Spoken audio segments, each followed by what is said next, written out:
There is a significant development that has happened earlier today, wherein the Supreme Court appointed committee. It's a long thing, but in simpler terms, give a clean chit to the Adani Group on multiple counts.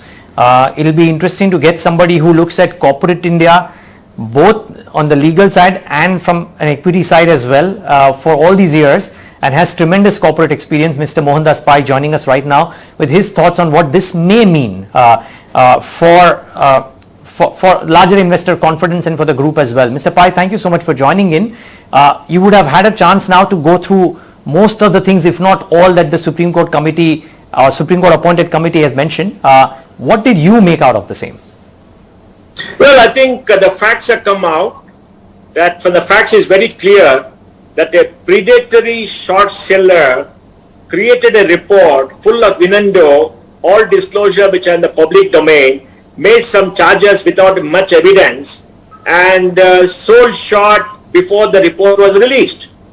So is a job done by the predatory short seller, and he created a furore, and they made a lot of money and covered up, and all the details have come there.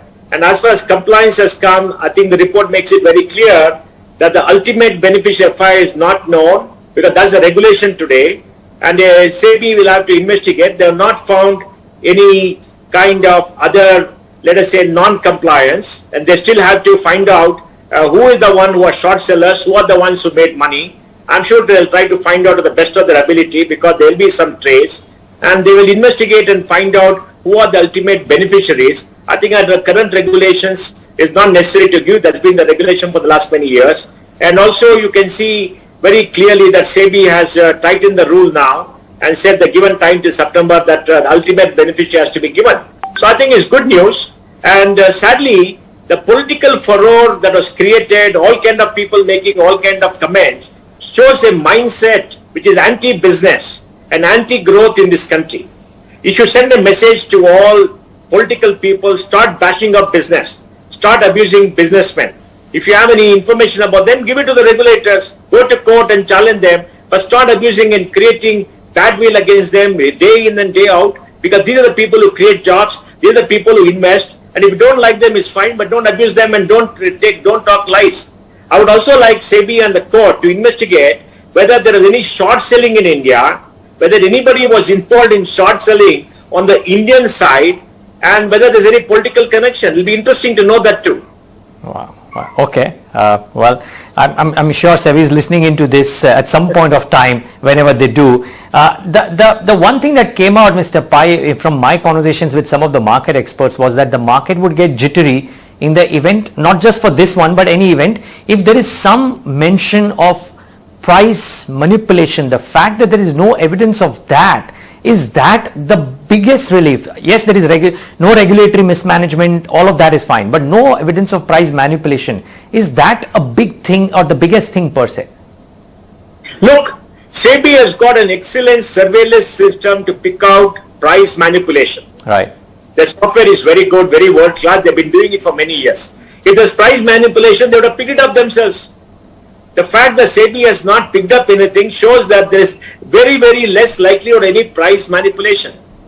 So I don't think people in the market are very worried, because SEBI is very good in picking up and issuing notices, especially in sensitive cases. And if you notice also, based upon data that has been published, that when the share price came down and they had to put limits for the decline, there is not much selling, showing the degree of illiquidity in the stock, right? There is not much short selling too in this country, not large volumes of whatever one knows, primarily because I think there is no supply of stock. It's a very illiquid stock, and it came to crashing down all the way because it had gone up 8x, 5x, 6x in 2-3 years. And I'm sure the people who took the ride up were selling to make sure they lock in the money, because when you see a gift horse in the mouth, you don't ask questions, right?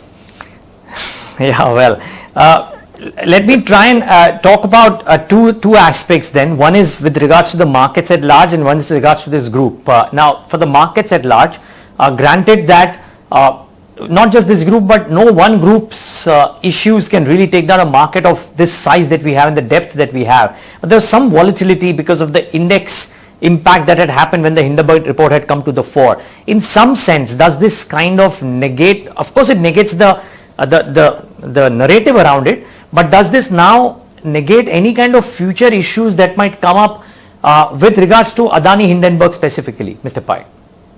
Well, first on the market, let me say this. SEBI has put in a lot of regulation. They got excellent rules. They got an investor protection fund. They got norms to stop trading. And they know how to handle a crisis. We've seen the liquidity crisis, the market crisis handled by SEBI for quite some time. Remember when the mutual funds had a liquidity challenge, and then when you had that big challenge after COVID, SEBI has managed it very well. The market has not been impacted. Margins have been taken. It's a very, very well regulated market, and SEBI is doing a fantastic job to the best of the ability, comparable to the best markets in the world. On that, we need not have any scores. Now, as far as Adani is concerned, this Adani Hindenburg is concerned, it was right from the beginning a predatory short seller picking on a stock which had gone up tremendously based on illiquidity, picking it up. They created hype and created a report to create fear in the market. They shorted it, I think, outside India, if I'm right. And the price came down. When the price came down, it did not create any panic in the market or any market large impact. Because like you said, it's part of some indices. But apart from that, they're very thin trading. If some people have lost money, it's fine. I think more people logged in the profits. So it just shows the stability of the market, the wonderful regulations, the great oversight by SEBI. And you must compliment SEBI for doing a fantastic job over the last many years. All this abuse that you had in the media by the political leaders and all about SEBI and all that, I think is ill-directed. Yeah. You must give credit to the regulator for doing a good job. And then the testimony to the kind of rigor and oversight they have in the market. Yes, things can go wrong, but the possibility the market will collapse totally and go wrong because any regulatory lack is, I think, ill-founded. I don't think that's very, very extremely remote. Mr. Pai, lovely having your thoughts. Thank you so much for taking the time out and being with us today.